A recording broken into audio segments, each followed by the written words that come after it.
आपको नहीं लगता कि नीतीश सरकार आपको आगे नहीं बढ़ने देगी, सरकार रोक देगी? आप इस पर जो स्लोगन लिखा हुआ है, परिवर्तन आएगा, गरीब जनता पार्टी लाएगा, किस तरीके का परिवर्तन लाएंगे? मजदूर किसान के बच्चा के साथ साथ सरकारी पद पर बने हुए पदाधिकारी और चुने हुए जनप्रतिनिधि, मुखिया से लेकर सांसद, विधायक, मुख्यमंत्री, प्रधानमंत्री तक के बच्चों, डीएम, एसपी, कलेक्टर, सबके बच्चा सरकारी स्कूल में गरीब मजदूर किसान के बच्चा के साथ साथ पढ़ेगा। समानता आएगा, परिवर्तन हुआ है। प्रशांत किशोर का नाम आपने सुना? प्रशांत किशोर बिहार का, देश का सबसे नंबर 1 राजनीतिक दलाल है। इस तरह से पैसा खर्चा करके सरकार बनाओ और सरकार बनाने के बाद बिहार के आम जनता के देह में सिरिंज लगा के खून चूसो।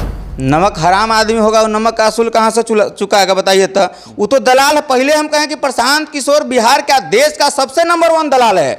नमस्कार, मेरा नाम प्रकाश है, आप टुडे बिहार न्यूज देख रहे हैं। देखिए, बिहार की सियासी माहौल गरमाई हुई है क्योंकि आने वाले साल 2025 में बिहार में विधानसभा के चुनाव होने हैं। कई मुद्दे गंभीरता से उठाए जा रहे हैं, विपक्ष के लोग सरकार पर हमलावर हैं, लेकिन ऐसे में आम लोगों की आवाज बनने की कोशिश कई पार्टियों के नेता कर रहे हैं। इस वक्त हमारे साथ जो है वो गरीब जनता पार्टी लोकतांत्रिक के राष्ट्रीय अध्यक्ष विकास कृष्ण कवि हैं और इनसे जानेंगे कि बिहार में मौसम चुनावी अब दिखने लगा है। कवि जी, माहौल मुद्दों की बात पर हो दिखने लगी है, आप किस तरीके से देख रहे हैं फिलहाल बिहार के सियासी माहौल को? सबसे पहले आपके और आपके सभी दर्शकों को नमस्कार, धन्यवाद। देखिए, बिहार में जब जब चुनाव आता है तब तक कोई मुद्दा के बात नहीं होता है। किसी भी मुद्दा से किसी नेता को कोई मतलब नहीं है कि बिहार के जनता को क्या आवश्यकता है, बिहार के लिए क्या आवश्यकता है, बिहार आगे कैसे जाएगा। बिहार का जो बदहाली है, जो शिक्षा का स्तर खराब है, स्वास्थ्य का स्तर खराब है, रोजगार नहीं मिलता है, लोगों को पलायन है। अभी तक लोग पलायन के बारे में समझते हैं कि पलायन मतलब रोजगार के लिए नहीं, पलायन मतलब शिक्षा के लिए भी पलायन है, पलायन मतलब स्वास्थ्य के लिए भी पलायन है, पलायन मतलब रोजगार के लिए भी पलायन है। तो इस सब पर कोई नेता कभी नहीं बात किया है और इस बार भी नहीं बात करेगा। सब लोग जाति, धर्म, संप्रदाय के नाम पर वोट लेते हैं और बस उसी हिसाब से काम करते हैं। इनको विकास से कोई दूर दूर तक लेना देना नहीं है। बिहार में जब बात राजनीति की होती है तो नीतीश कुमार को विकास पुरुष कहा जाता है। आप नहीं मानते कि नीतीश कुमार ने विकास को लेकर कोई काम किया है? आप जिन मुद्दों को लेकर जाने जाते हैं बिहार में, गरीब तबके के लोगों के आवाज़ को उठाने के लिए, विधवा पेंशन के लिए, वृद्धा पेंशन के लिए, समान शिक्षा के लिए, इन सब क्षेत्रों में विकास नहीं दिखा क्या आपको? आप ही बताइए। जिसको अब मान लीजिए शिक्षा से तुलना कीजिए तो जो शिक्षक को 1500 के बहाली हुआ था, उन लोगों को 1500 तब भी मिलता था 20 साल पहले, आज उनको 55,000 60,000 मिल रहा है, ठीक है। और जो वृद्धा पेंशन, विधवा पेंशन, विकलांगता पेंशन वाले लोग हैं, उनको तब भी 400 रुपया मिलता था, आज भी 400 रुपया मिलता है। उनके बदहाली से, उनके दुख, तकलीफ, दर्द से बिहार के किसी भी नेता को कोई मतलब नहीं है। बिहार में गरीब जनता पार्टी और हम पहला व्यक्ति है जो इन लोगों का दर्द समझे हैं कि इनको तकलीफ है और उनकी आवाज़ बनकर आज हम बिहार में संघर्ष कर रहे हैं। तो विधानसभा में भी गूंज रहा है, लोकसभा में भी गूंज रहा है कि नहीं, उनका बढ़ना चाहिए। और शिक्षा के लिए ले लीजिए, तो शिक्षा के लिए हम लोग समान शिक्षा प्रणाली लागू करने की बात करते हैं। कब नीतीश कुमार कहें कि बेहतर शिक्षा का व्यवस्था हो? सरकार का तो सिस्टम चलता है कि साक्षरता अभियान चलाओ, यानी साक्षरता का मतलब है हस्ताक्षर के, हस्ताक्षर करने आ गया तो आप साक्षर हो गए। तो साक्षर होने से किसी समाज का विकास नहीं होगा। शिक्षित समाज होगा तब विकसित समाज होगा। आप जिस शिक्षा की बात करते हैं तो कोई पार्टी शिक्षा के क्षेत्र में विकास कैसे होगा, लोगों को कैसे जागरूकता आएगा, कैसे, इसकी कोई बात नहीं करता है। हम लोग इसकी बात करते हैं। हम लोग मांग करते हैं कि बिहार में समान शिक्षा प्रणाली लागू हो और समान स्वास्थ्य प्रणाली लागू हो। जिस दिन बिहार में समान शिक्षा प्रणाली और समान स्वास्थ्य प्रणाली लागू हो जाएगा, उस दिन बिहार में समझिए किसी आरक्षण के किसी व्यक्ति को पैरवी सोर्स पैसा की कोई आवश्यकता नहीं होगी। हमारे बच्चे उतना योग्य होंगे कि खुद से जो नौकरी चाहेंगे वो नौकरी प्राप्त कर सकते हैं और उस पद पर वो जा सकते हैं। तो शिक्षा प्रणाली क्या होगा? तो हम लोग चाहते हैं कि बिहार में समान शिक्षा प्रणाली लागू हो, जिसके माध्यम से यह बाध्य होगा कि गरीब मजदूर किसान के बच्चा के साथ साथ सरकारी पद पर बने हुए सभी अधिकारी, पदाधिकारी और चुने हुए जनप्रतिनिधि के बच्चे, मुखिया से लेकर विधायक, सांसद, मुख्यमंत्री, प्रधानमंत्री तक के बच्चे एक साथ गरीब मजदूर किसान के बच्चा के साथ सरकारी विद्यालय में पढ़ेगा तो वही वो अपने पद पर बने रह सकते हैं, नहीं तो बने रहने का कोई अधिकार नहीं होगा। आप मतलब ये बात कर रहे हैं कि वन नेशन वन इलेक्शन की लोग बात कर रहे हैं, तो आप कह रहे हैं कि वन पेंशन भी दे दीजिए, एक तरीके से पेंशन भी सभी किसी को मिलना चाहिए, सबको मिलना चाहिए। आवश्यकता है, वो सरकार आपको बनाया है, आप अपना सुख सुविधा के लिए सोच लेते हैं, व्यवस्था कर लेते हैं, लेकिन उस गरीब से, उस मजबूर से, जो वृद्धा है, विधवा है, उस महिला से, उस पुरुष का दर्द आपको नहीं देखा जाता है कि वो इस जिंदगी को कैसे काट रही होगी, कितना यातना सहना पड़ता होगा, कभी बेटा के कभी पुतोह के, कहाँ से उसका भरण पोषण होता होगा, इसका चिंता कौन करेगा। सरकार बनाता है कोई तो सरकार गार्जियन होता है बिहार का, उनको ही आवश्यकता है। नीतीश कुमार को सोचना चाहिए, सरकार में बैठे हुए लोगों को सोचना चाहिए कि हमारे बड़ बुजुर्ग लोगों को जो परेशानी है, जो दर्द है, जो तकलीफ है, वह दूर कैसे होगा। अन्य राज्य में 1500, 2000, 2500, 3000 पेंशन है और बिहार में 400 पेंशन है और कोई सुनने के लिए तैयार नहीं है। लेकिन हम लोगों ने यह प्रतिज्ञा किया है कि निरंतर हमारा आंदोलन चल रहा है। फिर 20 सितंबर को मुजफ्फरपुर में आंदोलन है और निरंतर करके हम 2025 में लाखों लोगों को लेकर के पटना में चढ़ाई करेंगे नीतीश कुमार के खिलाफ। उनके सरकार नीतीश कुमार कौन होता है, हम सरकार के खिलाफ चढ़ाई करेंगे और सरकार से मांग करेंगे कि हमारे पेंशनधारियों का पेंशन बढ़ाया जाए, और नहीं तो आप चल जाइएगा। गरीब जनता पार्टी का गरीब लोग सरकार बनाएगा। 1.5 करोड़ पेंशनधारी है बिहार में, जिसका हम लोग नेतृत्व करते हैं, और 1.5 करोड़ पेंशनधारी वो माता पिता बड़ बुजुर्ग है, चाचा चाची है, जो जिसका चाहता है उसका सरकार बनाता है और जिसका चाहता है सरकार गिरा देता है। विकास कृष्ण कवि ये कह रहे हैं इस वक्त कैमरे के सामने कि आने वाले साल 2025 में जो चुनाव होगा, उस चुनाव से पहले बिहार के लाखों गरीबों को लेकर पटना पहुंच जाएंगे अगर पेंशन की राशि नहीं बढ़ाई गई, अगर वृद्धा पेंशन, विधवा पेंशन, जो भी पेंशन है उसकी राशि अगर नहीं बढ़ाई गई, गरीबों को अगर इसका लाभ नहीं मिला, तो आपको नहीं लगता कि नीतीश सरकार आपको आगे नहीं बढ़ने देगी, सरकार रोक देगी आपको? सरकार तो दमन करती है, हमेशा उसका काम है दमन करना। तो सरकार के दमनकारी नीतियों से हम लोग डरने वाले लोग नहीं है। हम लोग गरीबों के हक अधिकार को उठा रहे हैं, उसके लिए लड़ाई लड़ रहे हैं, और उसका लड़ाई को जब तक अंजाम तक नहीं पहुंचाएंगे तब तक हम लोग नहीं छोड़ेंगे। जो 1.5 करोड़ पेंशनधारी है, हर विधानसभा सीट पर 30 से 35 हजार, 40 हजार लोग हैं। अब समझ लीजिए कि बड़ बुजुर्ग लोग ही चुनाव का दिशा और दशा तय करता है, नौजवान नहीं तय करता है, बड़ बुजुर्ग लोग तय करता है। ये बड़ बुजुर्ग लोग अगर 35,000 है, 30,000 है एक सीट पर, तो उसका परिवार के लोग को मिला लीजिए तो 50,000, 60,000 है, एक विधानसभा जिताने का क्षमता ये लोग रखता है। तो जिसका चाहेगा सरकार गिरा देगा और जिसका चाहेगा बना देगा। अगर नहीं सरकार सुनती है तो सब गरीब मिलकर के गरीब जनता पार्टी का सरकार बनवाएं, हम 4500 का महीना लोगों को देंगे। हमारे हाथ में इस वक्त आपके गरीब जनता पार्टी का ये मुख्य पेज है और इस पर जो स्लोगन लिखा हुआ है, दर्शकों को भी चाहेंगे दिखाएं। इस पर जो स्लोगन लिखा हुआ है, परिवर्तन आएगा, गरीब जनता पार्टी लाएगा। किस तरीके का परिवर्तन लाएंगे आप? परिवर्तन शिक्षा के क्षेत्र में हमने बताया कि समान शिक्षा प्रणाली और समान स्वास्थ्य प्रणाली लागू करेंगे, कि जहां हर गरीब मजदूर किसान के बच्चा के साथ साथ सरकारी पद पर बने हुए पदाधिकारी और चुने हुए जनप्रतिनिधि, मुखिया से लेकर सांसद, विधायक, मुख्यमंत्री, प्रधानमंत्री तक के बच्चों, डीएम, एसपी, कलेक्टर, सबके बच्चा सरकारी स्कूल में गरीब मजदूर किसान के बच्चा के साथ साथ पढ़ेगा। समानता आ गई, परिवर्तन हुआ है। उसके साथ साथ जो लोग डॉक्टर का बहाली करते हैं, आरक्षण 45% डॉक्टर को आरक्षण दे करके अस्पताल में बहाली करते हैं, लेकिन उस डॉक्टर से अपना इलाज नहीं कराते हैं, अपने माता पिता का इलाज नहीं कराते हैं, अपने बच्चों का इलाज नहीं कराते हैं, उस अस्पताल में उनको भी इलाज कराना होगा। इस समानता हम लाएंगे। जिस दिन मंत्री, मुख्यमंत्री को, डीएम को अपना बच्चा को पढ़ाना होगा सरकारी स्कूल में और अपना इलाज, अपने माता पिता का इलाज कराना होगा सरकारी अस्पताल में, उस दिन स्वतः परिवर्तन हो जाएगा। तो इस परिवर्तन की हम बात करते हैं। हम लोग बात करते हैं शिक्षा के लिए पलायन जो हमारे नौजवान करते हैं, उस पलायन को हम लोग बंद करेंगे। और जो शिक्षा था, जिसके कारण नालंदा विश्वविद्यालय था और इस देश को विश्व गुरु के नाम से जाना जाता था, उस गुणवत्तापूर्ण शिक्षा के लिए, कि उच्च एवं तकनीकी शिक्षा के लिए किसी भी व्यक्ति को बिहार से बाहर नहीं जाना पड़े, वह व्यवस्था हम बिहार में करेंगे। बिहार में रोजगार के लिए, स्वास्थ्य का बेहतर व्यवस्था करेंगे कि इलाज कराने के लिए किसी को बाहर नहीं जाना पड़े। रोजगार के लिए लोग कहता है कि हम रोजगार देंगे, हम लोग अलग अलग क्षेत्र में क्योंकि उसके लिए घंटों आपको समय देना होगा, तब जाकर ये पूरा होगा।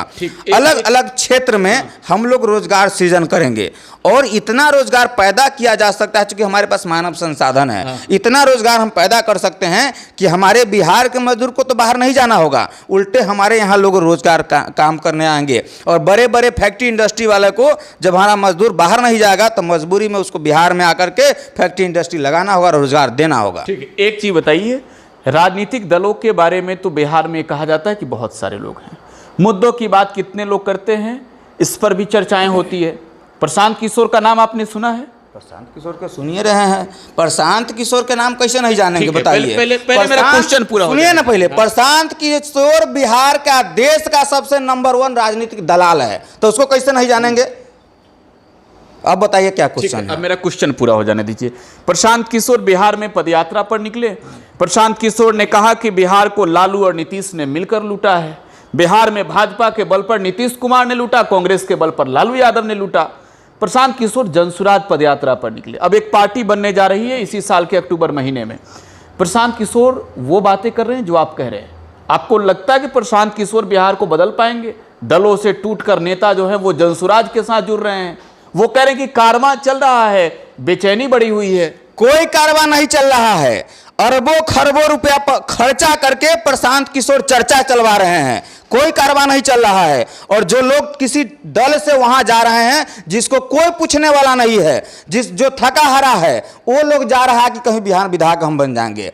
और प्रशांत किशोर का कोई विचारधारा नहीं। आप कहें हम जिस तरह से कह रहे हैं, कहाँ वो कहता है को एक बात बताइए जो हमने स्पष्ट कहा है कि हम अगर परिवर्तन लाए तो किस हिसाब से परिवर्तन लाना चाहते हैं शिक्षा के क्षेत्र में। आप बताइए शिक्षा के लिए उन्होंने क्या किया है, रोजगार के लिए उनका क्या विजन है, स्वास्थ्य के लिए क्या विजन है, पलायन बंद करने के लिए क्या विजन है, बिहार को आगे हम ले जाएंगे, देश के अग्रणी राज्यों में खड़ा करेंगे, उनके लिए क्या विजन है? कोई विजन नहीं है। उनके पास विजन है कि किसी भी तरह से पैसा खर्चा करके सरकार बनाओ और सरकार बनाने के बाद बिहार के आम जनता के देह में सिरिंज लगा के खून चूस लो। एक चीज बताइए विकास कृष्ण कवि जी, राजनीति को तो आप भी बखूबी सब कुछ समझ चुके हैं। जब सारी बातें हो गई तो एक चीज बताइए, प्रशांत किशोर सरकार बनाते हुए आपको दिख रहे हैं क्या बिहार में? बिहार की जनता जात पात से ऊपर उठकर प्रशांत किशोर एक नया विकल्प की बात कर रहे हैं। आपको लग रहा है कि प्रशांत किशोर को सब जिता पाएगी? प्रशांत किशोर किसी विकल्प की बात नहीं कर रहे हैं, जाति धर्म संप्रदाय से ओतप्रोत बात कर रहे हैं। और पुराना विचारधारा, उनका नया कोई विचारधारा नहीं है।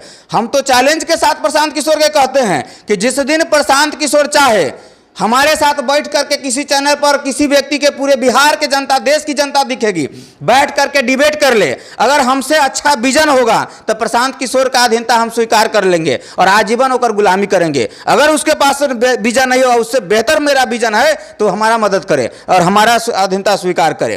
कोई विजन नहीं है। ये आदमी जाति की बात करता है, धर्म की बात करता है, संप्रदाय की बात करता है। ये लोग कहाँ से विजन ला दिया? अगर ऐसे ही व्यक्ति का चुनाव करना है तो भले नीतीश कुमार है, लालू यादव है, जो 2 गो ठग पहले से है, तो 1 गो ठग को काला और ले आए हम।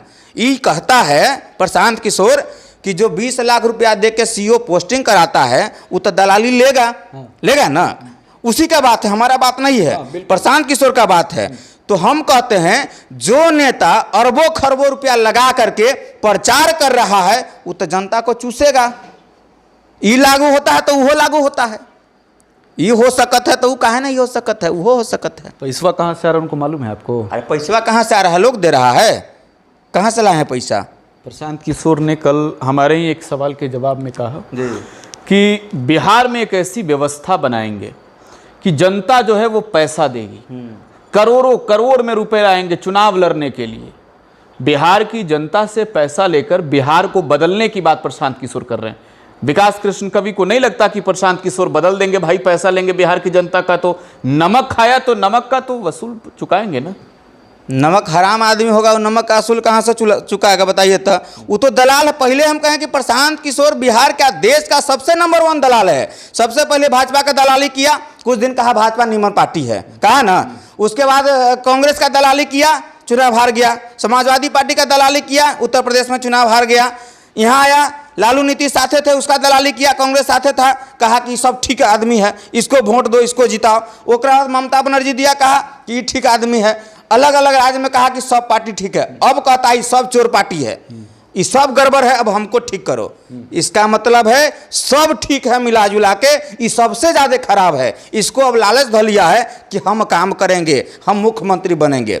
अब पहला व्यक्ति है, अब समझ लीजिए, ये दुनिया में ये पहला व्यक्ति है जो डायरेक्ट कहता है कि फलना चीज दिक्कत हो तो हाँ तो मुख्यमंत्री बनाबो तो ठीक कर देबो। अब बताइए, कुछो दिक्कत है बिहार में, रोजगार ना हो तो मुख्यमंत्री बनाबो ठीक कर देबो। स्वास्थ्य स्कूल में पढ़ाई ना हो तो मुख्यमंत्री बनाबो ठीक कर देबो।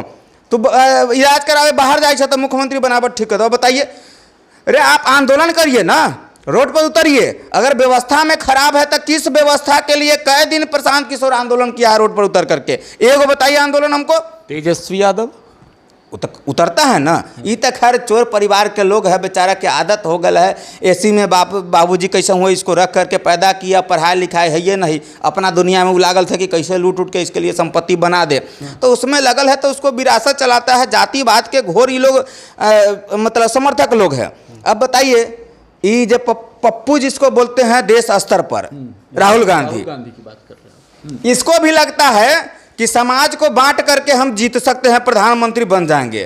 तो ये कथी कहा कि जातीय जनगणना देश में करा दीजिए। ठीक है, तो हुआ कि ठीक है, हमारा लेखा नेता रहता सामने तक कहता ठीक है जातीय जनगणना हो जाएगा, आज से शुरू करते हैं जातीय गिनना। पहले आप बताइए, आप ना मांग किए हैं, नजदीक आ जाइए। हाँ। आप मांग किए हैं कि जातीय जनगणना होता, आप ही से शुरू करते हैं। बोलिए कौन जाते हैं? राहुल गांधी को बोला जाए तो इसको बमक गया ये लोग।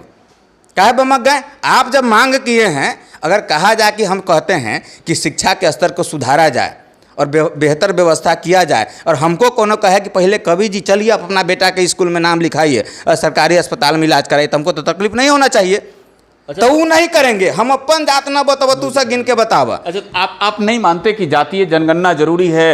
राहुल गांधी कहते हैं, तेजस्वी यादव कहते हैं, और नीतीश कुमार की मैं बात कर रहा हूं, वो भी कहते हैं कि एक्सरे होगा। कोई एक्सरे नहीं होगा। ये लोग जाति को आपस में तोड़ करके बांट करके राजनीति करना चाहता है। जात पूछ के विकास होता है? जात पूछ के हम आपको स्कूल में पढ़ाएंगे? जात पूछ के आपका इलाज करेंगे? जात पूछ के भोजन का अगर भूख लगल है तो खाना देंगे? इसको विकास कहते हैं? नहीं। समाज का समग्र विकास तब होगा जब जाति धर्म संप्रदाय से ऊपर उठ करके सब समाज के लिए काम करेंगे। कि अगर पढ़ेगा तो हमारे पूरे समाज का बच्चा पढ़ेगा, चाहे किसी जाति का हो, किसी धर्म का हो, किसी संप्रदाय का हो, सबके लिए व्यवस्था करेंगे। शिक्षा का बेहतर व्यवस्था होगा, सबके लिए होगा। बेहतर रोजगार का व्यवस्था होगा, सबके लिए होगा। सम्मान से रहने का अधिकार मिलेगा तो सबको मिलेगा, जाति पूछ करके किसी को नहीं मिलेगा। चलिए आखिरी सवाल का जवाब दे दीजिए। बिहार की गरीब जनता, क्या बिहार की गरीब जनता पार्टी पर भरोसा करे?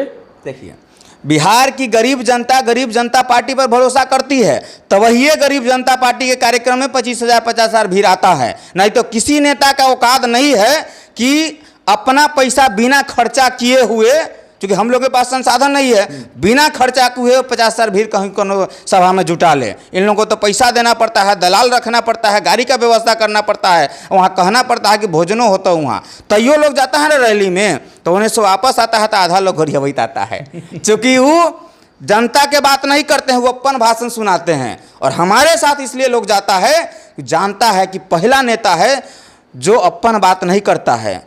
अगर हम कार्यक्रम में जाते हैं तो हमारी लड़ाई लड़ रहा है, हमारी बात करता है, इसलिए हमारे साथ लोग खड़ा रहता है। और देखिएगा, जिस दिन जन जन तक गरीब जनता पार्टी हमारी आवाज़ पहुंच गई, उस दिन गरीब जनता पार्टी का ही राज रहेगा, गरीबों का राज रहेगा। इन लोगों का जाति धर्म संप्रदाय का राजनीति नहीं चलेगा, और इन लोगों का अपन अपन दुकान बंद करना पड़ेगा।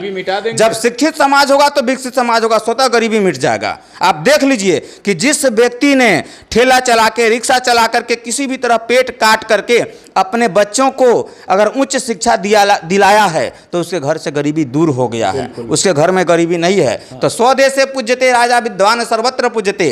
राजाओं की पूजा अपने देश में होती है, हम विद्वान पैदा करेंगे, वह सब जगह पूजा जाएगा। ठीक है, तो ये विकास कृष्ण कवि थे जिन्हें आप सुन रहे थे। गरीब जनता पार्टी के राष्ट्रीय अध्यक्ष हैं, सुप्रीमो हैं, और बिहार के सियासत को लेकर भी बखूबी सब कुछ समझते हैं। चाहे प्रशांत किशोर हो, तेजस्वी यादव हो, नीतीश कुमार हो, या फिर राहुल गांधी क्यों ना हो, वो देश की सियासत के साथ साथ बिहार की सियासी जमी को भी मापने की हैसियत रखते हैं। और साफ तौर पे कह रहे हैं कि जब गरीब मुक्त बिहार बनाएंगे, गरीब जनता पार्टी की सरकार बनाएंगे। फिलहाल आप टुडे बिहार न्यूज के साथ बने रहें। धन्यवाद।